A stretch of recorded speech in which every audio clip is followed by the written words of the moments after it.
अखिलेश ने दलित vote bank के लिए तैयार किया खास प्लान। अखिलेश के इस मास्टर स्ट्रोक से मायावती को लगेगा झटका। मायावती को भी दलित वोट बैंक खिसकने का सताने लगा डर। बसपा सुप्रीमो में कार्यकर्ताओं को याद दिलाया गेस्ट हाउस कांड। जी हां, सोमवार 3 अप्रैल को समाजवादी पार्टी के मुखिया अखिलेश यादव ने रायबरेली में काशीराम की प्रतिमा का अनावरण किया। यह प्रतिमा बसपा से सपा में पहुंचे स्वामी प्रसाद मौर्य के कॉलेज में लगाई गई।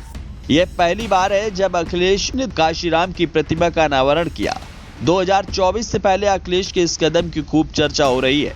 समाजवादी पार्टी अब काशीराम के जरिए अपने दलित एजेंडे को साधने जा रही है। पुराने बसपाई के ही सहारे अखिलेश अब दलित वोटों पर डोरे डालने का प्रयास करेंगे।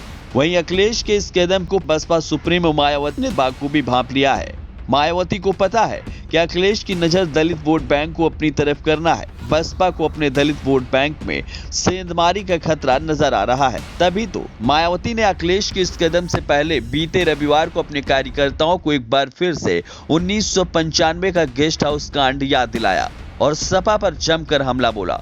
क्या था गेस्ट हाउस कांड, एक बार आप उस पर भी नजर डाल लीजिए। दरअसल दलित वोट बैंक की राजनीति को समझने के लिए गेस्ट हाउस कांड पर गौर करना जरूरी है। अयोध्या के जरिए भाजपा धर्म की राजनीति कर आगे बढ़ रही थी, तो उसे रोकने के लिए काशीराम और मुलायम सिंह यादव एक हुए।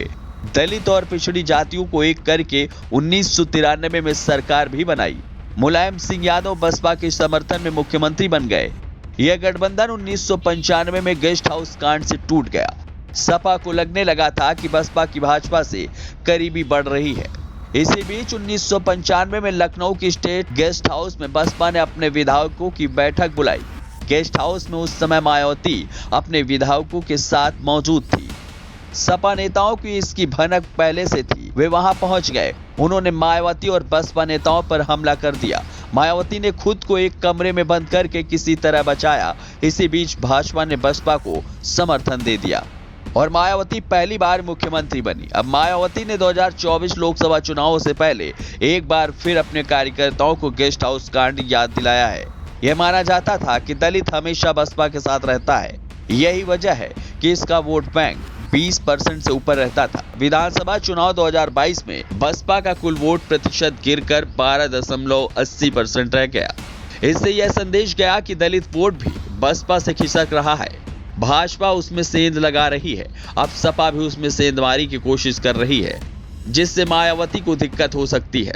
2022 यूपी विधानसभा चुनाव में मुस्लिम वोट पहले ही एक तरफा सपा की तरफ चला गया है। इसका मायावती को काफी मलाल है। यह बार बार इस बात को दोहराती है और मुसलमानों को अपने पक्ष में करने की कोशिश में जुटी है। दलित, अति पिछड़ा और मुसलमान गठजोड़ से ही बसपा हमेशा आगे बढ़ी है। ओबीसी सपा और भाजपा में बढ़ गया, वहीं अब दलित वोट भी जाता है, तो यह बसपा के लिए बड़ा झटका हो सकता है। मायावती इसे किसी कीमत पर गंवा नहीं सकती। मायावती दलितों को हर हाल में अपने पाले में रखना चाहती हैं। फिलहाल इस खबर में इतना ही। अगर आपको यह रिपोर्ट पसंद आई हो तो चैनल को सब्सक्राइब करना ना भूलें। ब्यूरो रिपोर्ट द देश।